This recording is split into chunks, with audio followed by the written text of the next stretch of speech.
satu keistimewaan yang Allah berikan terhadap hamba, terhadap umat ini adalah ada satu ibadah yang tidak akan pernah ditolak oleh Allah Subhanahu wa taala. Kira-kira ibadah apa, Bu? Sing mboten pernah ditolak? Sholawat, ya. Aqimis sholat ala Nabi Muhammad. Jadi bacalah sholawat terhadap Nabi Muhammad. Kata Rasulullah, man sholla alayya wa wahidatan sallallahu alaihi asyra. Barang siapa yang membaca satu kali saja sholawat, maka Allah membalasnya dengan 10 rahmat. Jadi satu kali sholawat saja Allah membalasnya dengan 10 rahmat. Nah, pada zaman dahulu ada seorang wali min auliyaillah yang bernama Syekh Abdul Mawahid Asyadili. Beliau sering berjumpa dengan Rasulullah baik dalam keadaan tertidur maupun dalam keadaan terjaga. Dan pada suatu hari Syekh Abdul Mawahid Asyadili ini mendapatkan perjumpaan dengan Rasulullah. Lalu Syekh Abdul Mawahid ini bertanya kepada Rasulullah, wahai Rasulullah, apakah dengan 10 sholawat itu, apakah dengan 10 rahmat itu hanya untuk hamba yang khusyuk membaca sholawat? Apa kata Rasulullah? Halo. Apa kata Rasulullah? Kata Rasulullah, la bal hiya liman yusolli alayya walau kana ghafilan. Tidak, kata Rasulullah, nggak harus khusyuk, kata Rasulullah. Tetapi siapa saja yang membaca sholawat kepadaku walaupun dalam keadaan lalai. Kemudian dari sini ada satu pertanyaan, seberharga apa sih rahmatnya Allah itu? Nah, di dalam kitab Khosoisul Ummah Al-Muhammadiyah karangan Profesor Dr. As-Said Muhammad bin Alawi Al-Maliki, di situ ada sebuah cerita yang diriwayatkan, ada hadis yang diriwayatkan oleh Imam At-Tirmidzi. Di situ diceritakan ada malaikat Jibril dulu pernah bercerita kepada Nabi Muhammad, dan Nabi Muhammad itu menceritakan kembali kepada umatnya. Apa kata Rasulullah? Di situ pada zaman dahulu, pada zaman Bani Israel ada seorang abid ahli ibadah. Umurnya itu sampai 500 tahun. Jadi umurnya wong zaman biyen niku kan dawa-dawa Bu nggih.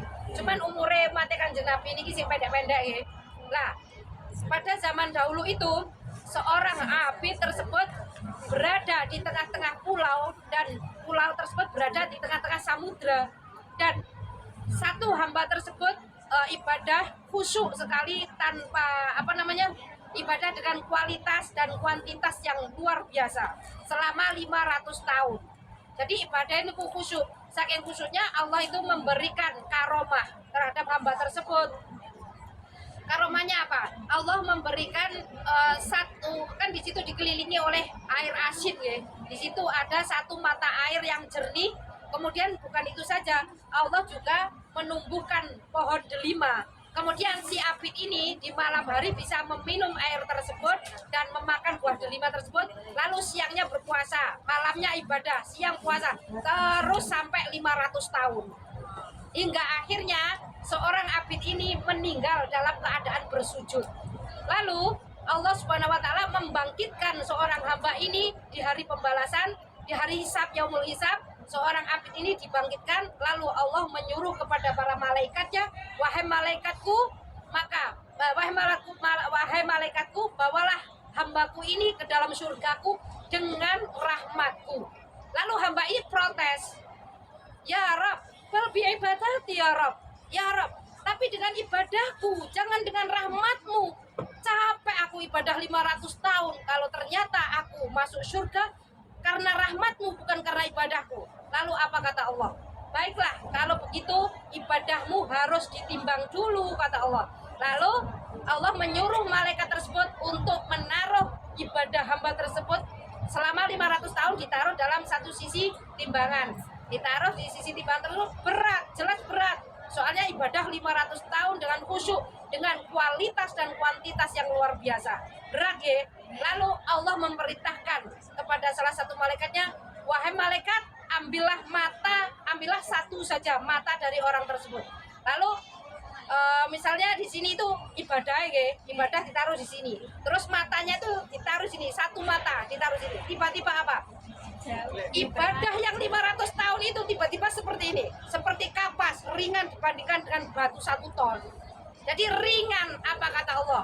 Lihatlah wahai hambaku, ibadahmu 500 tahun kamu ibadah hanya dibandingkan dengan satu rahmatku saja, ibadahmu tidak ada apa-apanya dibandingkan dengan satu rahmatku, kata Allah. Maka karena ibadahmu masih kurang, kamu harus masuk ke dalam neraka. Lalu malaikat tersebut menyeret hamba tersebut ke dalam neraka. Ketika diseret hamba tersebut, ya Rob, birahmatika adkhilnil jannah, ya Rob, birahmatika adkhilnil jannah, masukkan aku ke dalam surgamu, ya Rob, dengan rahmatmu, masuk ke apa dah ya Allah, masukkan aku dengan rahmatmu, gak usah dengan ibadahku, kata hamba tersebut. Lalu Allah memerintahkan kepada malaikat tersebut untuk mengembalikan di hadapan Allah. Lalu Allah berkata, wahai hambaku, bukankah siapa yang memberikan kamu umur sampai 500 tahun itu siapa? Bukankah itu aku? Siapa yang memberikan kamu taufik sehingga kamu bisa khusyuk beribadah? Bukankah itu aku? Lalu siapa yang memberikan kamu mata air yang jernih, pohon delima yang setiap malam berbuah? Padahal lazimnya pohon delima itu berbuah setiap sekian tahun sekali. Bukankah itu aku? Ketahuilah wahai hambaku, seluruh yang terjadi di alam semesta ini adalah karena rahmatku, kata Allah. Nah, itu padahal satu rahmatnya Allah, satu mata, belum mata satunya, belum jantungnya, belum semuanya yang berada dalam tubuh kita itu semuanya adalah rahmatnya Allah. Dan ketika Nabi Muhammad mengakhiri kisah ini, kata Rasulullah, wahai para sahabatku, ketahuilah seluruh manusia seluruh manusia masuk surga itu hanya karena rahmatku, kata Allah. Kata Rasulullah, semua orang masuk surga itu karena rahmatnya Allah. Lalu sahabat bertanya, ya Rasulullah, awama anta? Ya Rasulullah, bagaimana dengan kamu? Kata Rasulullah, iya sama, aku juga masuk surga karena rahmatnya Allah. Nah, dari kisah ini kita bisa memetik satu pelajaran bahwa satu saja rahmatnya Allah jika dibandingkan dengan 500 tahun ibadah itu tidak ada apa-apanya. Kemudian betapa murahnya Allah terhadap umat Kanjeng Nabi seperti kita ini.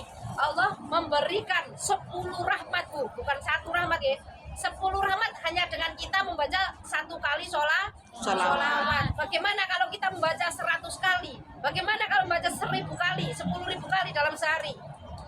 Maka tidak akan bisa kita menghitungnya, berarti murah sekali Allah terhadap hamba-hambanya yang bersolawat, membaca solawat kepada Nabi Muhammad, kepada kasih Allah, terutama sekarang ini di bulan Sya'ban.